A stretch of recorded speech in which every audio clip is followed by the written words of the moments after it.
If y'all thought that we have found out everything that there is to know about Diddy and his freakoffs girl, you are in for a shock of a lifetime, because according to Diddy's former assistant, the things we know about Diddy, shenanigans, are allegedly just a tip of the iceberg, because the real situation is way worse than we know. According to the assistant Phil Pines, Diddy used to force him to help him set up freak-off parties in advance, and it was no small feat. Phil also had some wild stories of Diddy allegedly forcing him to buy all sorts of illegal substances, if you know what I mean. And get this, Phil isn't just making some wild claims out of the side of his mouth. He came with receipt. I'm talking voice notes, text messages, and all that messy stuff. It looks like Phil just might be the key by taking Diddy down, so let's break this down. According to reports, Phil was Diddy's assistant from 2019 to 2021, and when I tell y'all that he saw some really crazy things, I'm not even joking, to nobody's surprise. Phil claimed that Diddy used to make him organize freak-offs, even though he claimed that Diddy used to refer to them as Wild King's Ken Child. One thing about Diddy, he sure does know how to name his night, and again, it's not surprising that Phil had to help Diddy prepare for the Wild King night, because given everything that we know about the freak-alls, they required a lot of planning, both before and after, because y'all know that the aftermath required a lot of care, according to the federal indictment documents that the feds released after they arrested Diddy. There was a lot of thought and planning that went into the freak-off, because they were so extensive that they required some careful planning, the court document said.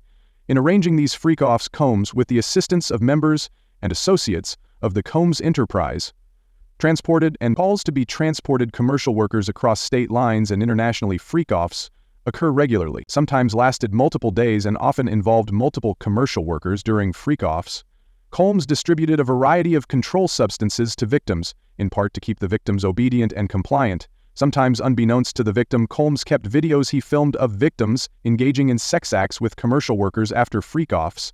Combs and the victims typically received IV fluids to recover from the physical exertion and substance use. When Cassie sued Diddy, she went into extensive detail about the freak-offs, and it sounded like a nightmare. She painted a clear picture of the debauchery that went down at the freak-offs, and in the lawsuit, Cassie wrote, "The first time, Mr. Combs hired a man and brought the man to his home in Los Angeles. The man, Mr. Combs, and Miss Venter were masquerade masks. Ingested. Mr. Combs directed Miss Venter to perform intimate acts with this man while Mr. Combs watched them.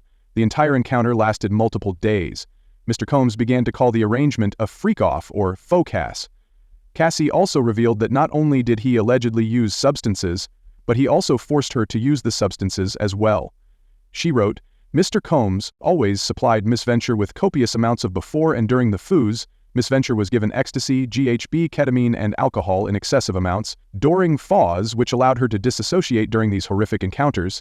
It became commonplace to get IV fluids in the days after an FO to recover from the excessive substances pushed upon her." Diddy denied the claims and accused Cassie of blackmail with his lawyer, saying he vehemently denies these offensive and outrageous allegations. Miss Venter's demand of $30 million under the threat of writing a damaging book about their relationship was unequivocally rejected as blatant blackmail despite withdrawing her initial threat. Miss Fur has now resorted to filing a lawsuit riddled with bases and outrageous lies aiming to tarnish Mr. Combs' reputation and seeking a payday.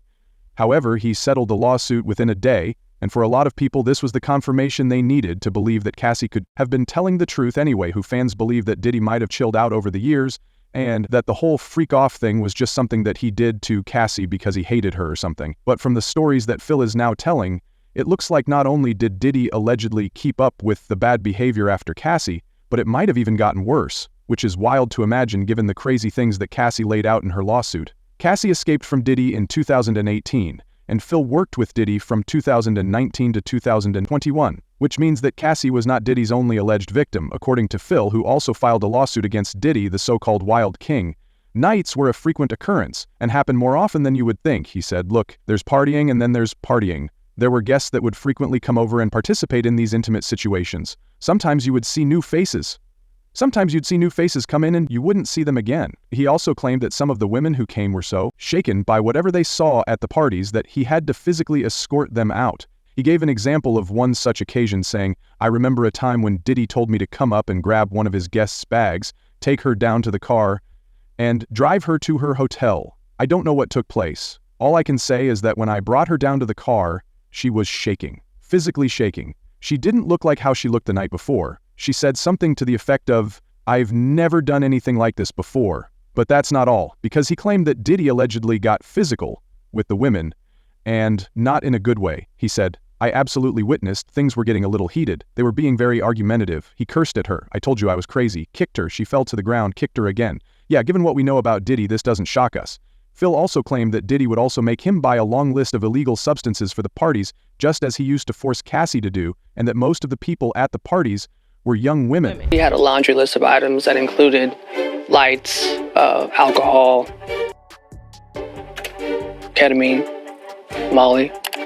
Those requests started to become more. A lot of times you would have him with a younger female, and there's a power dynamic there. A more impressionable girl is easier to reel in. Consent is between the people that are engaging, and I wasn't there in these situations to understand that. And just to prove that he's not making things up for clout, Phil pulled up with some receipts, sharing voice notes of Diddy ordering him to get him some substances. Phil, I need some Cialis. Can you give me 20 Xanax, please? Hey, Phil, I need a plan B. I remember hearing the words, "Prove your loyalty to me, King."